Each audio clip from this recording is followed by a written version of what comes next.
L'RT scende di nuovo sotto 1 e la situazione è destinata a migliorare. Migliorano tutti gli indicatori, salvo l'occupazione delle terapie intensive Covid. Dopo i vaccini, drastico calo dei contagi tra i sanitari. Accerchiano e rapinano un ragazzino di 16 anni presi in due dalla polizia a Udine. Lo hanno minacciato per farsi consegnare 15 euro in contanti e un monopattino da 500 euro. Si cerca il terzo complice. Il Ministero dell'Economia dichiara guerra ai furbetti del cashback, controlli a tappeto ed esclusione dal superpremio. Il fenomeno è emerso in tutta Italia dopo la prima segnalazione a Tolmezzo. I sindaci della regione, sostenuti dall'ANCI, scenderanno in piazza Monfalcone il 15 febbraio contro le criticità dei servizi di Poste Italiane. L'azienda respinge le critiche dei primi cittadini. 13° posto mondiale, secondo degli italiani. Su una neve difficilissima, il sappadino Emanuele Buzzi chiude 13° nel Super G di Cortina, fuori dal podio Paris, Male Innerhofer.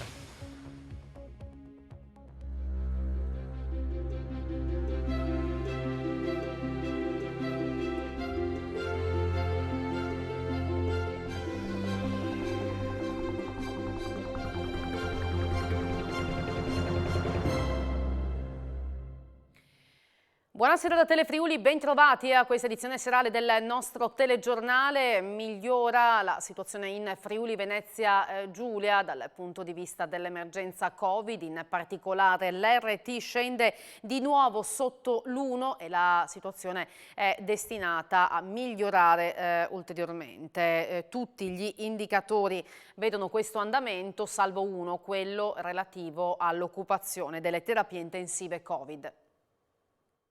Covid migliora il quadro clinico del Friuli Venezia Giulia, che si confermerebbe regione da zona gialla.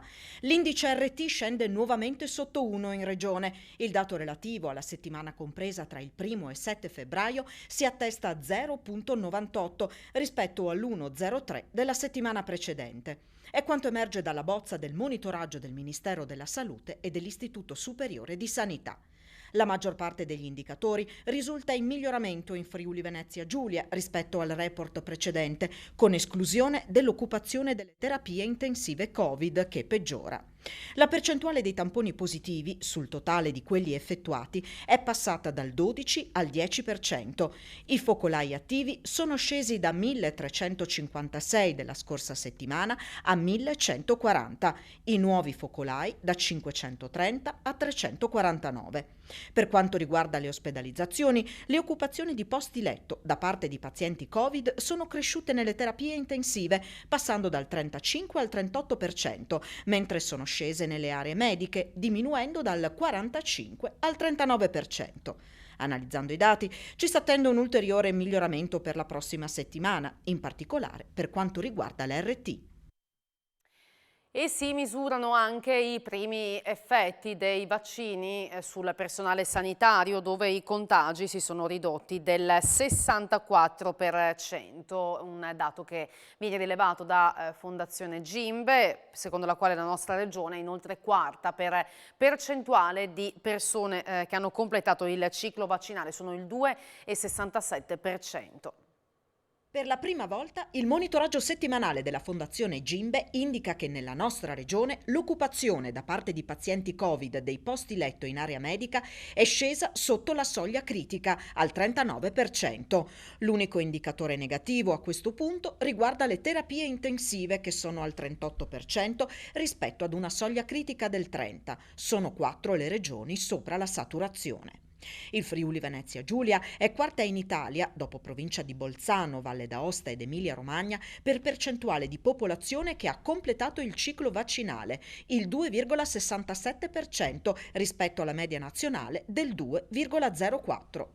A livello nazionale, nella settimana dal 3 al 9 febbraio, la Fondazione Gimbe segnala la stabilizzazione dei nuovi casi, la diminuzione di decessi, ricoveri e numero di persone in isolamento. Una calma piatta purtroppo solo apparente, commenta Nino Cartabellotta, presidente di Gimbe, il quale si dice preoccupato per l'inversione di tendenza nella metà delle regioni italiane, dove si registra un incremento percentuale dei nuovi casi e dei casi attualmente positivi per 100.000 abitanti. Quanto al completamento del ciclo vaccinale, al 10 febbraio in Italia hanno assunto anche la seconda dose oltre 1.200.000 persone, con marcate differenze regionali. Si va dall'1,38 della Calabria al 3,58% della provincia autonoma di Bolzano. La Fondazione Gimbe segnala inoltre i primi risultati tangibili sul fronte vaccinazione. I contagi tra gli operatori sanitari si sono ridotti del 64%. Quanto all'Italia tutta in giallo, Cartabellotta ritiene che questa sia una situazione inadeguata per prevenire impennate di varianti e saturazione degli ospedali. Per Gimbe, il nascente governo Draghi dovrà affrontare immediatamente questioni chiave per la pandemia: accelerazione delle forniture di vaccini e freno alla circolazione delle nuove varianti. 16 oggi le persone decedute con Covid in Friuli Venezia Giulia, queste si aggiungono altre 24 morti pregresse tra gennaio e febbraio. Su 8.830 tamponi molecolari sono stati rilevati 295 nuovi contagi con una percentuale di positività del 3,34% e su 1.643 test rapidi antigenici 114 casi rilevati, sono il 6,94% del totale. I ricoveri in terapia intensiva sono 66, scendono a 457 quelli negli altri reparti, così come diminuiscono le persone in isolamento che oggi sono 9.714. Intanto il virus sta evolvendo per cercare di superare la risposta degli anticorpi e comincia a circolare più diffusamente anche nei bambini, così certifica uno studio dell'Università di Trieste e Istituto Burlo Garofalo in collaborazione con l'Università di Milano, che ha identificato il primo caso pediatrico della mutazione N439K in una bimba di Trieste che aveva un'elevata carica virale. Si teme una diffusione anche in Italia delle varianti inglese, sudafricana e brasiliana, con un ruolo chiave nel resistere agli anticorpi sierici verso alcuni monoclonali utilizzati nei cocktail a scopo terapeutico. Secondo la professoressa di microbiologia dell'Università di Trieste, Manola Comar, si è sospettata una maggiore capacità del virus di infettare questa fascia di popolazione, considerando comunque che i bambini sembrano possedere una parziale protezione al Covid dovuta a una maggiore esposizione ad altri coronavirus umani rispetto agli adulti. Se arriverà il via libera del governo nel weekend tra il 19 e il 21 febbraio si potrebbe tornare a sciare in Friuli Venezia Giulia. Abbiamo parlato con l'assessore Bini. Assessore, ancora in attesa del via libera definitivo del governo, la Regione comunque si orienta per un'apertura degli impianti per il weekend del 19-21 febbraio. Ma sì, stiamo ragionando su quelle date al fine di ovviare possibili assembramenti, rischiosi assembramenti. In questi giorni ci saranno i giorni di festa, di carnevale, quindi scuole chiuse. Noi vogliamo evitare in maniera assoluta gli assembramenti, quindi partiremo qualche giorno dopo. Abbiamo un protocollo che è stato licenziato di fatto dal Comitato Tecnico Scientifico, non ancora dal Governo, ma è un protocollo molto rigido. Gli ski pass giornalieri verranno prenotati quindi tramite la registrazione del sito, un semplice click tramite smartphone. Come Promoturismo abbiamo fatto degli investimenti importanti sia per quanto riguarda i 100 e circa 37, mi pare 140 nuovi varchi che permetteranno ai fruitori dei poli di entrare velocemente, quindi senza creare ressa, calca e file, mascherine, igienizzazione, distanziamenti, insomma portate massime all'interno delle cabinovie, funivie, seggiovie, numero massimo di presenze, quindi tetti contingentati per singolo polo. Insomma tutte quelle che possono essere delle misure atte a evitare sovraffollamenti. Una web conference per affrontare il tema della mobilità di imprese e lavoratori transfrontalieri alla luce delle difficoltà introdotte dalle nuove regole riguardanti l'accesso in Austria è quanto intende organizzare il Presidente della Camera di Commercio Venezia Giulia, Antonio Pauletti, per il 16 febbraio con i colleghi presidenti di Pordenone Udine, Giovanni D'Apozzo, e della Camera dell'Economia della Carinzia, Jürgen Mandl, ai quali ha scritto. Hanno accerchiato un ragazzino di 16 anni, poi lo hanno rapinato dei suoi soldi e di un monopattino elettrico. Gli agenti delle squadre volanti della questura di Udine hanno individuato e denunciato 2 dei 3 responsabili dell'azione che è stata messa a segno martedì sera nella zona di Borgo Stazione a Udine, rapina che è avvenuta poco dopo le 21 ai danni di un adolescente residente in provincia che, minacciato e spaventato, ha consegnato 15 euro che aveva in tasca e il veicolo a rotelle che stava usando del valore di quasi 500 euro. Il gruppetto si è poi dileguato allontanandosi in diverse direzioni, ma visionando le immagini delle telecamere della zona la Polizia di Stato ha individuato uno dei 2 rapinatori, un 16enne residente a Udine e un altro ragazzo di 20 anni trovato proprio a bordo del monopattino. Entrambi sono stati denunciati in stato di libertà per rapina in concorso, mentre il monopattino è stato restituito alla vittima. Gli agenti della polizia stanno indagando adesso per identificare il terzo rapinatore. Ladri in un appartamento di Cassacco, i proprietari dell'abitazione hanno scoperto di essere stati derubati dopo essere rientrati a casa intorno alle 20 di ieri, con i malviventi che hanno rovistato in tutte le stanze dopo aver eluso il sistema di allarme. Hanno rubato monili in oro e soldi per un danno di 11.000 euro totali, un'infrazione che è stata denunciata ai carabinieri di Tricesimo che hanno eseguito un primo sopralluogo. Arrestato un giovane di 21 anni di Trieste per spaccio di droga dalla Polizia di Stato giuliana, indagate altre 2 persone, questo nell'ambito di un'inchiesta che ha portato a una perquisizione con gli agenti che hanno trovato diverse confezioni di marijuana per un totale di circa 250 grammi tra casa e garage. Lo spacciatore è stato posto agli arresti domiciliari. Un altro giovane, anche lui triestino, è stato indagato per lo stesso reato e un'indagine che era scaturita da un episodio di violenza verificatosi nel maggio scorso tra cittadini albanesi e un cittadino brasiliano. Il Ministero dell'Economia dichiara guerra ai furbetti del cashback, controlli a tappeto ed esclusione dal super premio. Il fenomeno è emerso in tutta Italia dopo una prima segnalazione partita da Tolmezzo. Il Ministero dell'Economia dichiara guerra ai furbetti del cashback. Al momento nessuna sanzione, ma controlli a tappeto e l'esclusione della possibilità di guadagnare il superpremio. Il fenomeno denunciato per la prima volta a Tolmezzo, attraverso le telecamere di Telefriuli, dal presidente della Figish Confcommercio Bruno Bearzi, relativo ai micro rifornimenti di carburante alle colonnine del self-service, è arrivato alla ribalta nazionale. Il cashback, che garantisce rimborsi fino a 150 euro, stila anche una classifica sulla base del numero di pagamenti elettronici effettuati in un determinato arco di tempo. Più sono le transazioni, maggiore è la possibilità di accaparrarsi il super cashback, 1.500 euro per i 100.000 cittadini autori del maggior numero di pagamenti digitali. Non essendoci un limite minimo di spesa, i furbetti scaglionano i pagamenti in più operazioni. Nel caso specifico segnalato a Tolmezzo, fanno rifornimento di carburante con transazioni anche di soli 90 centesimi ciascuna, con danni economici importanti per i benzinai. Il Ministero dell'Economia ha deciso di muoversi innanzitutto con controlli mirati per individuare chi abusa del sistema. A quanto risulta, PagoPA, che gestisce l'app Io, principale porta d'accesso al cashback, sarebbe in grado di pizzicare chi fa più pagamenti elettronici ravvicinati nel tempo nella stessa struttura. La legge non prevede sanzioni, quindi al momento i furbetti rischiano solo di essere esclusi dalla corsa al super cashback.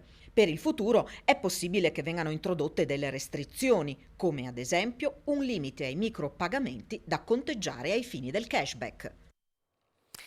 I sindaci della regione, sostenuti da ANCI, scenderanno in piazza il 15 febbraio a Monfalcone. Questo per far sentire la loro voce relativamente alle criticità riscontrate nei servizi di Poste Italiane. È trascorso un anno dall'istituzione di un tavolo di confronto tra ANCI del Friuli Venezia Giulia e Poste Italiane che non ha portato a nulla di sostanziale. Quando il dialogo rimane sterile e non porta ad alcun risultato. Il caso dei comuni della regione, i cui amministratori da un anno a questa parte stanno segnalando disservizi delle poste e conseguenti disagi della popolazione. L'ANCI ha deciso di schierarsi a fianco dei sindaci. Quello che noi vogliamo oggi come ANCI Friuli Venezia Giulia al fianco di tutti i comuni è proprio di ripristinare quel servizio che deve essere un servizio pubblico universale a favore di tutti i cittadini. Se oggi noi siamo qua a parlare di questo è perché, nonostante sia trascorso un anno da quando abbiamo istituito un tavolo con Poste Italiane, non siamo riusciti ancora ad avere i problemi risolti che ci sono in tutto il territorio regionale. Ai diversi incontri sono seguiti solo alcuni interventi a spot, in particolare a Valvasone e Arzene, il cui sindaco Marcus Maurmair ha avuto il ruolo di referente delle relazioni con Poste Italiane. Oggi è l'11 febbraio e un anno fa esattamente abbiamo avuto l'onore di scomodare il vice direttore generale di Poste Italiane, Lasco, che è salito da Roma fino al Friuli per relazionarci rispetto al fatto che tutto stava andando bene. In realtà non è così. Per sbloccare la situazione non resta che scendere in piazza. Da qui la manifestazione di protesta organizzata dai sindaci a Monfalcone lunedì 15 febbraio alle 17. Noi abbiamo un'infinità di segnalazioni di cittadini di tutti i comuni della nostra provincia, perché in questo momento gli unici sportelli aperti di pomeriggio sono quelli di Monfalcone e di Gorizia, uno di qua e uno di là. Noi abbiamo un bacino importante, quindi si creano file incredibili, file di 50 persone, gente che aspetta 2 ore, persone anziane che aspettano anche alla mattina, a dire la verità.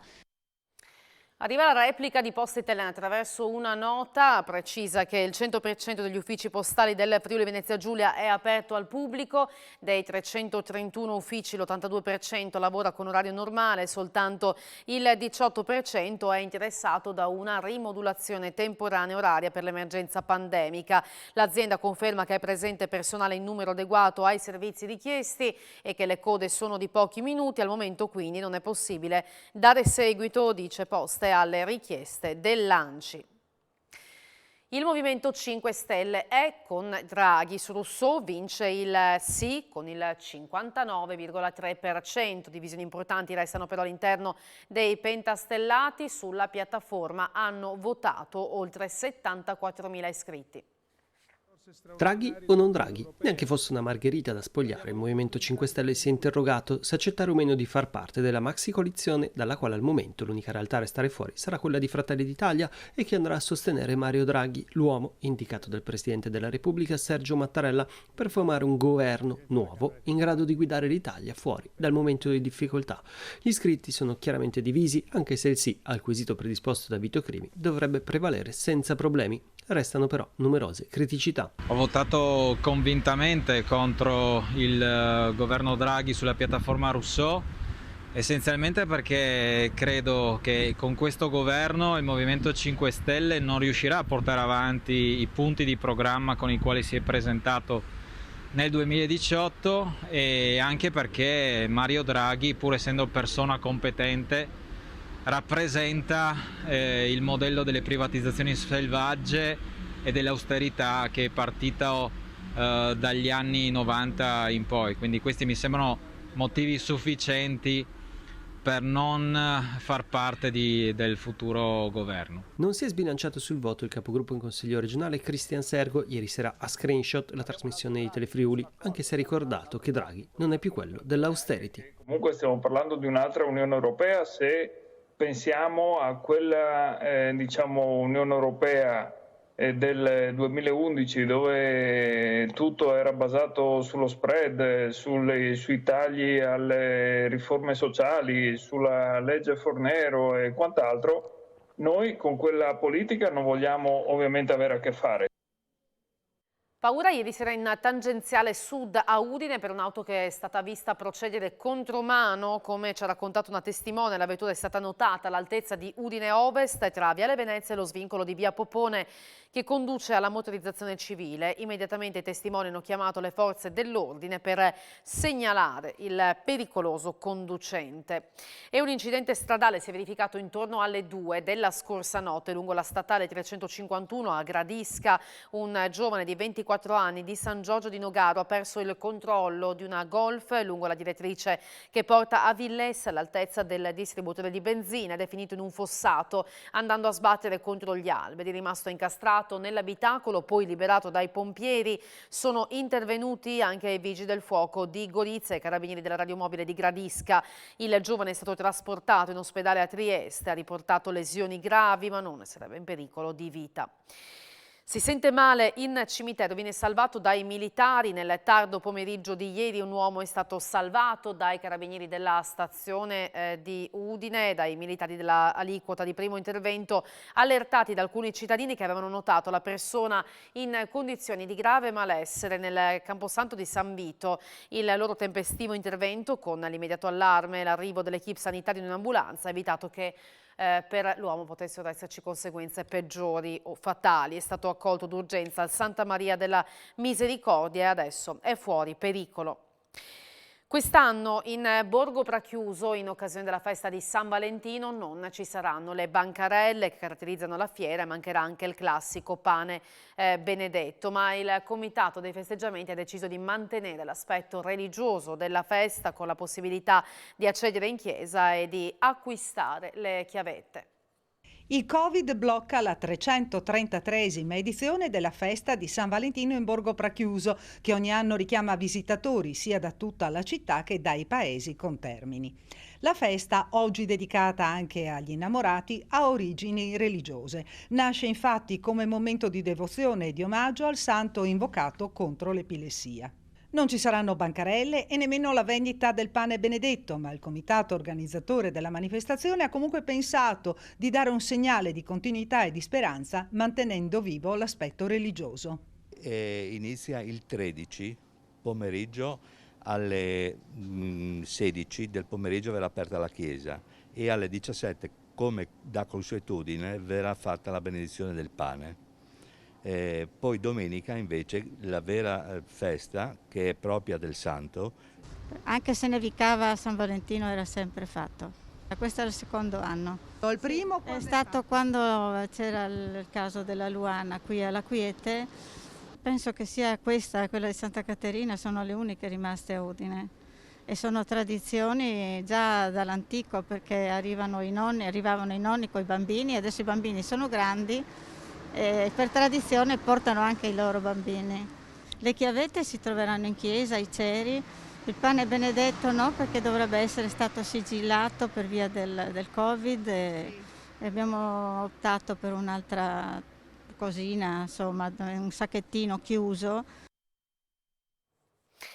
Fabrizio Fucaro, sindaco del comune di Chiusaforte, è il primo presidente della comunità montana Canal del Ferro e Val Canale, ente che subentra alle unioni territoriali che a loro volta avevano sostituito le vecchie comunità montane.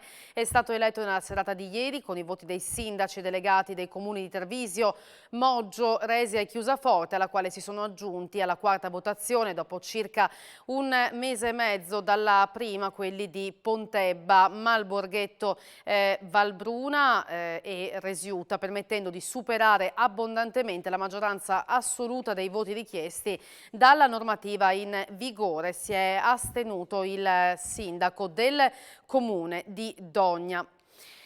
Sono in corso indagini da parte dei carabinieri in merito a un diverbio che è avvenuto tra due famiglie che abitano in uno stesso stabile in via del Bosco, in un quartiere a ridosso del centro di Trieste. Questo pomeriggio tra i due nuclei il diverbio è stato particolarmente acceso e qualcuno avrebbe estratto una pistola e sparato alcuni colpi. Secondo gli investigatori si sarebbe trattato di una scacciacani, nessuno sarebbe rimasto ferito, soltanto una donna appartenente a una delle due famiglie ha avuto un lieve malore, per il momento è stata soccorsa sul posto. I militari stanno svolgendo indagini per accertare eventuali responsabilità. Secondo quanto si è appreso, non si tratterebbe del primo diverbio tra le due famiglie, anzi al contrario avrebbero bisticciato più volte.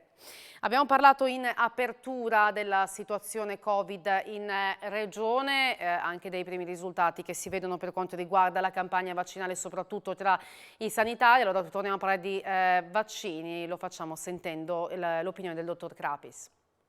Nelle strutture sanitarie del Friuli Occidentale si vede uno spiraglio di luce in fondo al tunnel per la lotta al coronavirus. Ad affermarlo in un post su Facebook è Massimo Crapis, responsabile delle malattie infettive dell'ASFO, che sottolinea come la pressione sui ricoveri sia molto diminuita e come da 10 giorni non si registrino contagi tra gli operatori. Segno questo che il vaccino sta cominciando ad avere efficacia. Il numero di ricoverati in questo momento nelle nostre strutture sono tra i 100 e i 110 Covid, quindi sempre tanti, intendiamoci, è che chiaro, essendo arrivati a 210 ci sembra adesso di cominciare a intravedere uno spiraglio di luce in fondo al tunnel. Il dato inerente alla vaccinazione tra gli operatori sanitari è un dato molto buono nella nostra azienda, con percentuali molto alte, cui dobbiamo aggiungere anche i recenti Covid che non sono ancora stati vaccinati. Non è affatto quindi un caso che negli ultimi 10 giorni non ci sono stati dipendenti dell'azienda positivi. Vuol dire che la vaccinazione sta cominciando ad avere efficacia. Il vaccino ha dato qualche effetto indesiderato, ma nulla che non possa essere tenuto sotto controllo. Circolano tante voci sugli effetti collaterali, sicuramente dopo le seconde dosi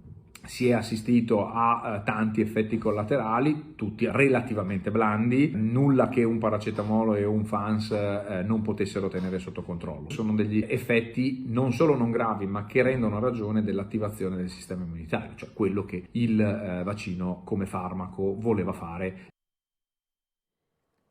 E parlando ancora di Covid, l'assessore alla salute e vice governatore del Friuli Venezia Giulia Riccardi dà notizia che sono 17 i casi positivi che presentano la variante inglese individuati nei laboratori di virologia delle 3 aziende sanitarie del Friuli Venezia Giulia e della Salus di Trieste. Lo studio, spiega il vice governatore, è stato compiuto su un campione formato da 343 tamponi raccolti nei giorni compresi tra il 3 e il 4 febbraio scorsi, riesaminati con test Thermo Fisher per valutare l'idoneità del materiale al sequenziamento. E ora lo sport con il 13° posto di Emanuele Buzzi, è stato il secondo migliore degli italiani oggi nel Super G con i mondiali di Cortina che sono finalmente partiti. Sarà una delle notizie delle quali parleremo nell'appuntamento con Sport FVG dopo il nostro telegiornale, e a seguire ancora vi ricordo l'appuntamento con le previsioni del tempo, il meteo con Tonino Renda. Grazie per aver seguito il nostro telegiornale. Buona serata.